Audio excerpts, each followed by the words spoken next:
শুভ সন্ধ্যা বন্ধুরা, নিশ্চয় ভালো আছো। আমিও ভালো আছি। আমরা আজ দশমিক ভগ্নাংশের কিছু বেসিক আইডিয়া নিয়ে আলোচনা করব। দেখো, এখানে দশমিক বিন্দুর ডান দিকের অঙ্কগুলোর স্থানীয় মান আমরা কিভাবে বের করব তা শিখব। এখানে দশমিক রয়েছে, তারপরে তিনটে অঙ্ক আছে, 5, 3, 7। এই দশমিকের পর যে 5-এর স্থানীয় মান কত সেটা আমরা জানব, এবং 3-এর স্থানীয় মান কত সেটা জানব, 7-এর স্থানীয় মান বা কত তাও জানব। এই যে একটা বিন্দু দেখা যাচ্ছে, এটাকে আমরা দশমিক বিন্দু বলে থাকি। আর দশমিকের পরের যে ঘরটা ডানে রয়েছে তাকে মূলত আমরা বলবো দশমাংশ। তার ঠিক পরের ঘরটাকে আমরা বলবো শতাংশ, তারপরের ঘরকে আমরা বলবো সহস্রাংশ। দশমাংশর ঘরে আমাদের কি রয়েছে দেখছি 5। তাহলে এটাকে আমরা কিভাবে প্রকাশ করব? 5 দশমাংশ, যা আমরা এইভাবে লিখেছি 5/10, যাকে দশমিকে রূপ দিলে 0.5 হয়। আবার দেখো, শতাংশর ঘরে এখানে কি রয়েছে 3। তাহলে এই 3কে আমরা কিভাবে প্রকাশ করব? 3 শতাংশ,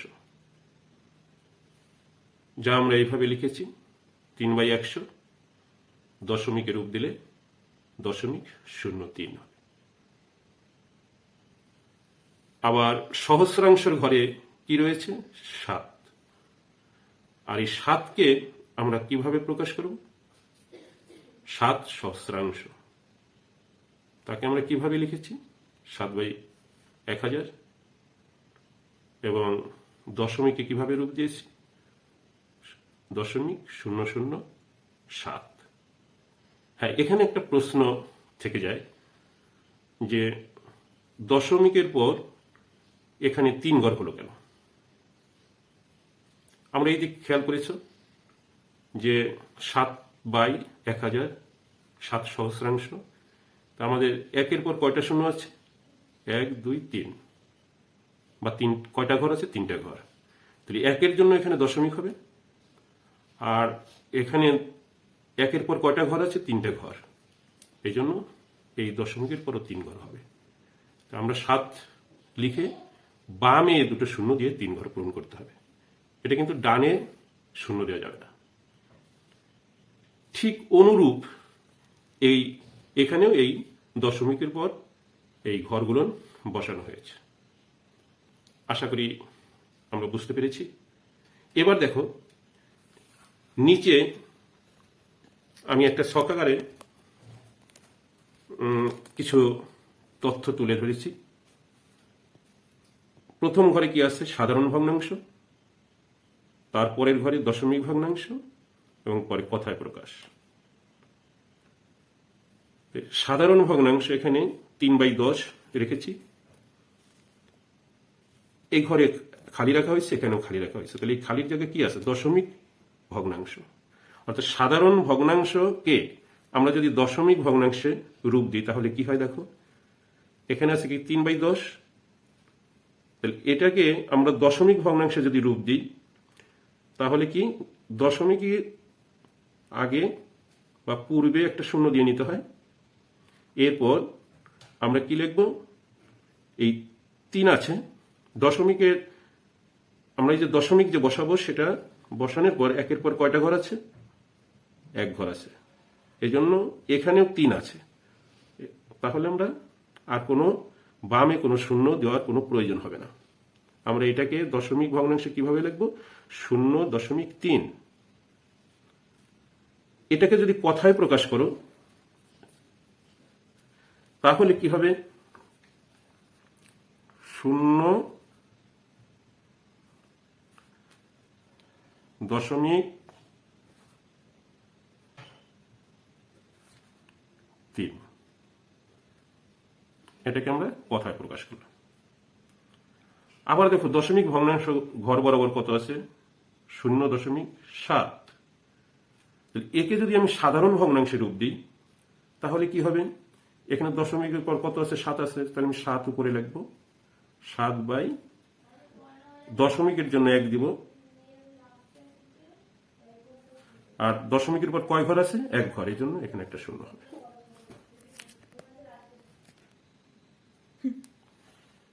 আচ্ছা দেখো বন্ধুরা, সাধারণ ভগ্নাংশের ঘরে আমাদের পরবর্তী কি আছে?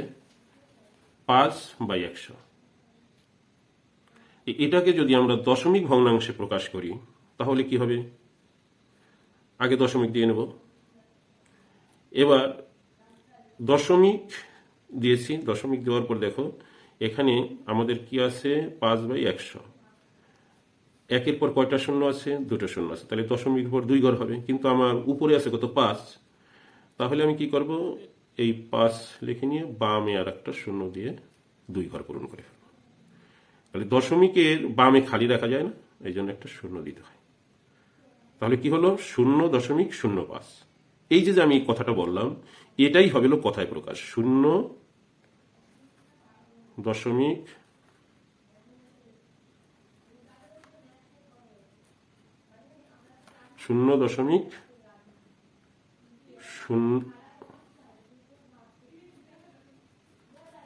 0.05।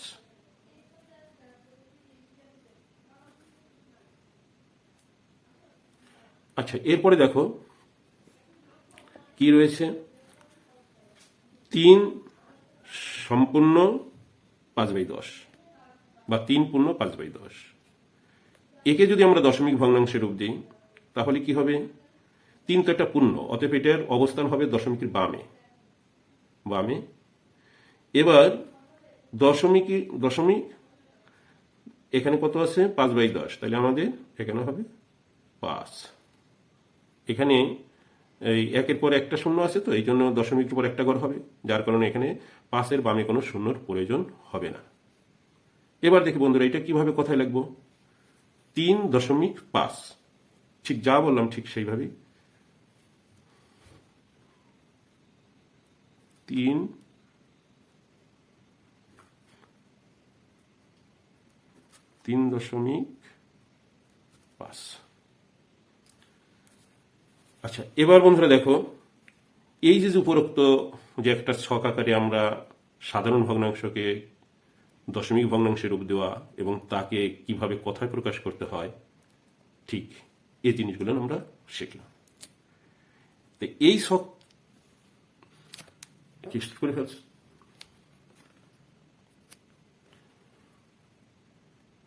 উপরোক্ত ছক থেকে আমরা বিভিন্নভাবে প্রশ্ন রাখতে পারি। দেখো বন্ধুরা, যেমন সাধারণ ভগ্নাংশকে দশমিক ভগ্নাংশে প্রকাশ।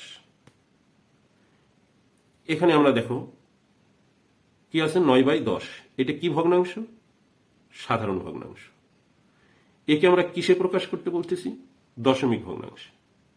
তাহলে আমরা দশমিক ভগ্নাংশের আগে দশমিক দিতে হবে।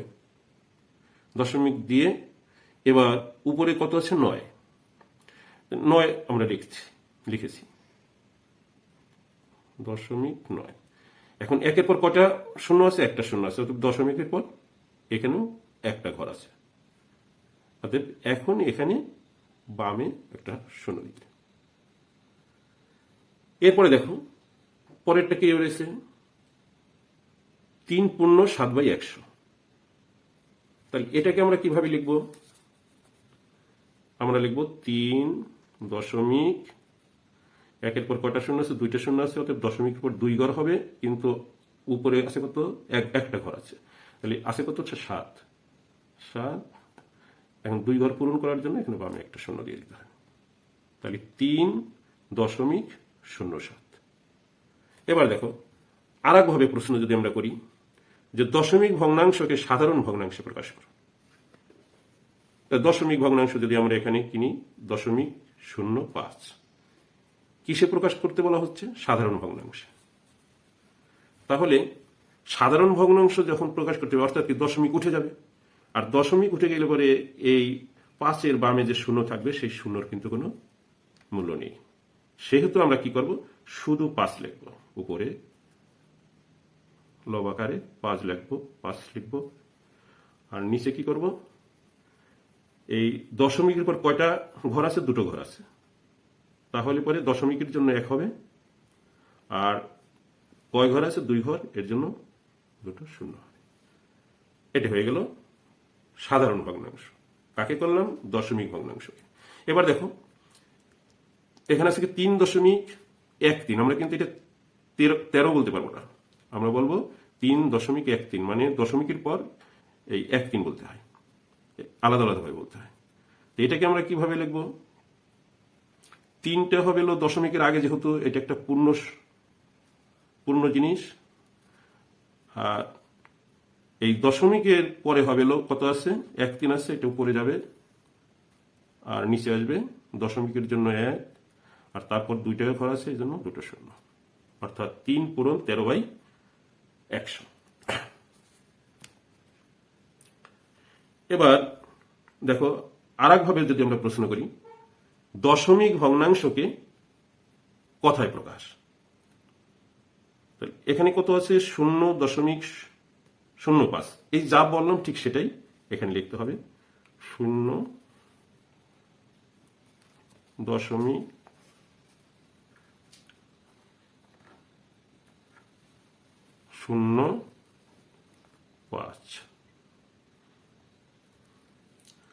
তারপরে দেখো কি আছে এখানে? 3.5।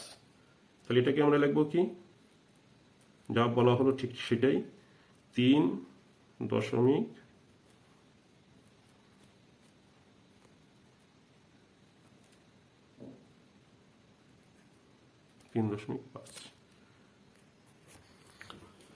হ্যাঁ বন্ধুরা, দেখো এবার এখানে আর একটা বিষয়, যে দশমিক ভগ্নাংশকে আমি মূলত এখানে 2টো ভাগে ভাগ করেছি। একটাকে বলা হয়েছে সদৃশ, আর একটা ভাগকে আমি এখানে কি বলেছি? অসদৃশ। এখন সদৃশ বলতে কি বোঝায়? সদৃশ বলতে আমরা তাকেই বলবো যে দশমিকের পর যদি একাধিক ভগ্নাংশ থাকে, তাহলে সেই ভগ্নাংশগুলো দশমিকের পর যদি সমান সংখ্যক ঘর থাকে ডানে, তাহলে আমরা কি করব? বলবো যে এই ভগ্নাংশগুলো হচ্ছে, এই দশমিক ভগ্নাংশগুলো হচ্ছে সদৃশ। কি বললাম আমি? যে দশমিকের পর যদি সমসংখ্যক ঘর থাকে, তাহলে সেই সকল ভগ্নাংশগুলোকে আমরা কি বলবো? দশমিক ভগ্নাংশগুলোকে কি বলবো? সদৃশ ভগ্নাংশ। আবার যেটা আমি এখানে দেখিয়েছি, দেখো 1.35, 0.03, 11.07, মানে দশমিকের পর উভয় ক্ষেত্রেই 2টো করে ঘর রয়েছে, এজন্য এরা কি? সদৃশ ভগ্নাংশ। এবার দেখো এখানে দশমিকের পর কিন্তু দেখো 2 ঘর আছে, এখানে 3 ঘর আছে, এখানে 1 ঘর আছে, অর্থাৎ দশমিকের ডানের ঘরগুলো এখানে সমসংখ্যক নয়। আর যেহেতুই সমসংখ্যক নয়, তাই আমরা এই ভগ্নাংশগুলোকে আমরা কি বলবো? অসদৃশ দশমিক ভগ্নাংশ। যা আমি এখানে এই কথাগুলো যেটা বলেছি সেটা এখানে লেখা আছে। এবার দশমিক ভগ্নাংশের যোগ ও বিয়োগ আমরা কিভাবে করব সেটা আমি সংক্ষিপ্ত আকারে বোঝানোর চেষ্টা করছি। দেখো বন্ধুরা, এখানে প্রথম যোগ ক নম্বর হিসেবে বিবেচনা করেছি। এখানে 0.7, তারপরে 0.9। এটাকে যদি আমরা যোগ করি, দেখো 0.7, তারপরে কত আছে? 0.9। এটাকে যখন আমরা যোগ করব, তখন দেখো 9 এবং 7 এ দুটো যোগ করলেই কত হয়? 16। 16 নামে 6, হাতে থাকবে 1, আর সেই 1 দশমিকের বামে চলে আসবে। তাহলে কি হলো 1.6। তাহলে এই ভগ্নাংশ দুটো কি ছিল মূলত? এই যে দশমিকের পর 7, দশমিকের পর 9, এখানেও এক ঘর, এখানেও এক ঘর, অতএব এটা সদৃশ ভগ্নাংশে দশমিক ভগ্নাংশের যোগ হলো। এবার দেখো পরেরটা কি রয়েছে, 3.75 আর কি রয়েছে 0.7। আমি 3.75 লিখছি। এর পরেরটা আছে কত 0.7। এখন এখানে দশমিকের পর 0.75 আছে, কয় ঘর আছে 2 ঘর, আর এখানে কয় ঘর আছে দশমিকের পর 1 ঘর। এই যোগের ক্ষেত্রে আমরা কি করব, দশমিকের পর সমসংখ্যক করে নিব, যেটা দশমিকের পর সবচেয়ে বেশি ঘর বিশিষ্ট যেটা থাকবে। দশমিকের পর এখানে বেশি সংখ্যক ঘর আছে কোনটা, এখানে 7, 5, কয় ঘর আছে 2 ঘর আছে, অতএব এখানে আমার 2 ঘর করে নিতে হবে। 2 ঘর করে নিতে হলে কি করতে হবে, 0 দিয়ে ঘরটা মেক আপ করতে হবে। তাহলে এখন আমরা এটাকে আবার যোগ করব, 5, 7, 14, হাতে 1, 3 একে 4, তাহলে কি হলো 4.45। আবার দেখো আর একটা অঙ্ক 7.47, আমি এখানে লিখি 7.47। তারপরে কত আছে 5.0, 5.0। এখানে কিন্তু দশমিক সবসময়ই দশমিক বরাবর হবে। এরপরের কত আছে 0.375, 0.375। তাহলে এখানে দশমিকের পর সবচেয়ে বেশি ঘর আছে কোথায়, এখানে কয়টা ঘর আছে 3টা ঘর। তাহলে আমার সব জায়গায় কিন্তু দশমিকের পর 3টে ঘর করতে হবে। তাহলে এখানে 3 ঘর করতে হলে 2টো শূন্য দিতে হবে, এখানে 3 ঘর করতে হলে